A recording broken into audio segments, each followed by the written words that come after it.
Hello everyone, নতুন ভিডিওতে সবাইকে ওয়েলকাম। কিছুদিন আগে আমরা গেছিলাম গড়িয়াহাট, তার ব্লগ তো আলাদা করে শেয়ার করেই দিয়েছি। এই ভিডিওটায় থাকছে সেদিন আমরা দুজন কি কি খেয়েছিলাম। তো সন্ধ্যাবেলা ঘোরাঘুরি করতে করতে হঠাৎ আমার কুলফির গাড়িটা চোখে পড়ে, আর আমি যথারীতি বায়না করি ওর কাছে কিনে দেওয়ার জন্য। ফার্স্টে রাজি হচ্ছিল না, তারপর রাজি হয়ে কিনেও দিয়েছিল। আর এখানে দেখো কাকুটা কুলফিটা কেটে আমাকে হাতে ধরিয়ে দিয়েছে, আর আমি তো বেশ খুশি হয়ে গেছি। যেহেতু আমরা বেশ কিছুদিন ধরে নো সুগার ডায়েটে ছিলাম, তো আমি অনেক বায়না করার পরও কিনে দিয়েছিল। আমার অত কন্ট্রোল করা সম্ভব হয়ে ওঠে না, আমি মাঝে মাঝে খেয়ে ফেলি, ওর কাছে বকাও খাই।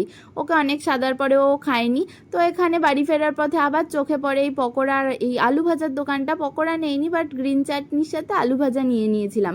এটা একটু সাদার পরে একটুই খেয়েছিল, বাট সেরম খায়নি অনির্বাণ। আর কাকু এখানে জিজ্ঞেস করছিল কেমন হয়েছে, তো আমি সেটাই বলছিলাম যে ভালো হয়েছে। আর কাকুটার এই গাড়ি নিয়ে বসে গড়িয়াহাটের যে লস্যির দোকানটা আছে তোমরা সবাই চেনো, তার পাশেই। আর এখানে দেখো অনির্বাণ যেহেতু এসব খায়নি, ও লস্যির দোকান থেকে দই বড়া বা দহি বড়া তোমরা যা বলো সেটাই নিয়ে নিয়েছিল। আমি ওর থেকে একটু টেস্ট করেছিলাম, বেশ ভালোই ছিল খেতে। তো এখানে অটো স্ট্যান্ডের সামনে দেখলাম সুইট কর্ন বিক্রি হচ্ছে, ওর খেতে ইচ্ছা হলো, আমিও ওর থেকে একটু ভাগ বসিয়েছি তাই।